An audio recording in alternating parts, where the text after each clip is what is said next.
everybody, and welcome to this week's video.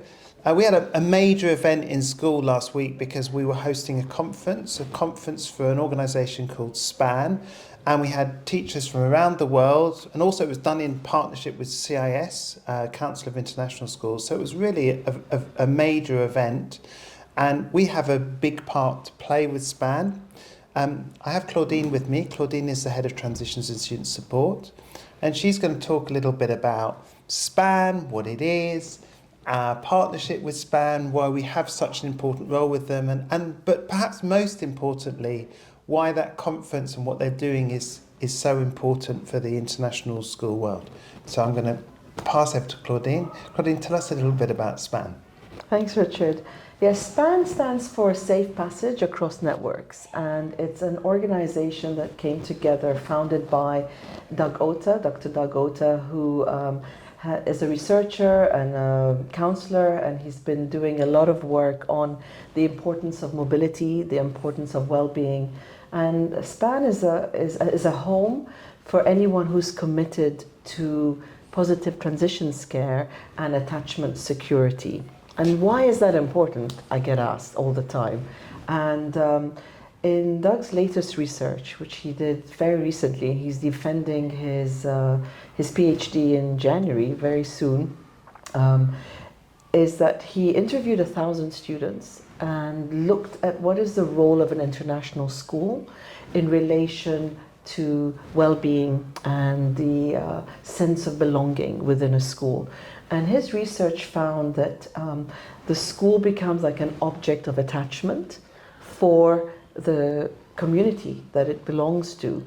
And there's a lot of research that's being shared at the moment about what the role schools have to play in ensuring that their community feel they belong, ensuring that every member of the community feels heard and seen. And what we, as members of this organization, a school, what roles we have to play in that sense of well-being. So I'm just going to come in there. So the thing is that by the nature of international schools, they're highly mobile populations. They move around the world, and that means that the nature of a school changes from a lot of schools that people work with traditionally, because that sense of community becomes really important if you're moving. And schools like ours have a bigger role than they might do in if you like, a less mobile population. And that's kind of where SPAN comes from, doesn't it? It's basically saying, how do we look after well-being for highly mobile populations, which often, by their nature, end up in international schools? Absolutely. And what SPAN is discovering is that this isn't relevant only for highly mobile schools. Yeah. What they're discovering is that even you don't need to move to experience move. So even in schools where you have stayers, where the students are there, they're still experiencing the impact of that mobility. Yeah. And state schools and schools in general have that nature of change that's going on. So what we're finding, and more importantly, is that there's that intentionality that schools need to take on, an intentional role of delving deeper into how we play that role of being an attachment object for the community.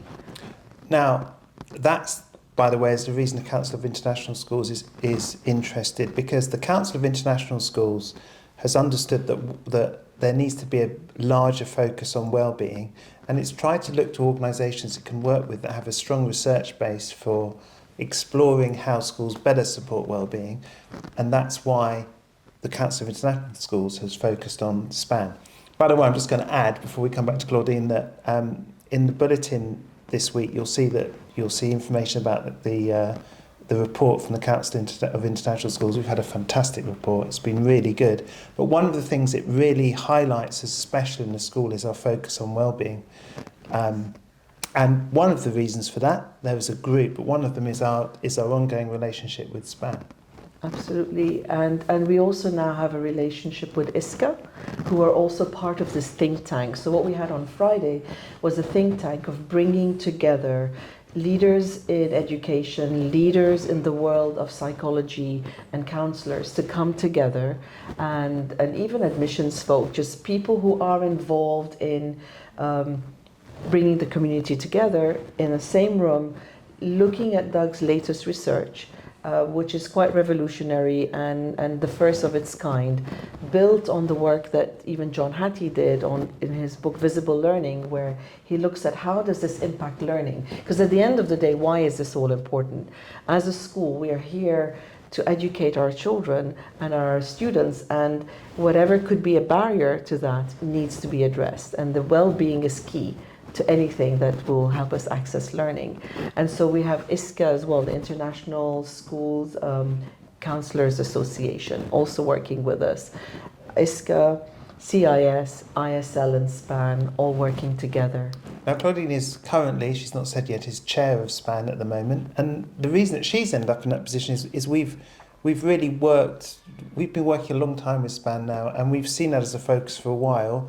You'll have seen on our website we've won transition awards a number of times, because we have made it a big focus about how we bring families in, we welcome families, and also how we work with families when they leave, which it's one of those things that schools don't focus on, but it's absolutely so important that you leave well. Absolutely. And the realization that we need a whole team to make this work. It's not a one-person show, as one would put it. As a school, for it to be part of our DNA, to be part of what we stand for, there's so many elements where, from the moment of admissions to the counselors, to the head of multilingualism, our pastoral team, everybody coming together, having an intentional program to ensure that we're looking at that lens of our role that we have to play. And there's always something to improve. There's always something that we can learn from. And now the latest sort of focus is looking at our stayers, our rocks of the school, whether it's staff stayers or student stayers, because they also play a role in creating that culture of belonging in a school, but also their needs need to be met as they see people come and go all the time. So the more layers you unpack, the more we realize as schools, not just ISL, schools in general, that we need to be working together in putting the well-being needs of our community, particularly from the lens of mobility.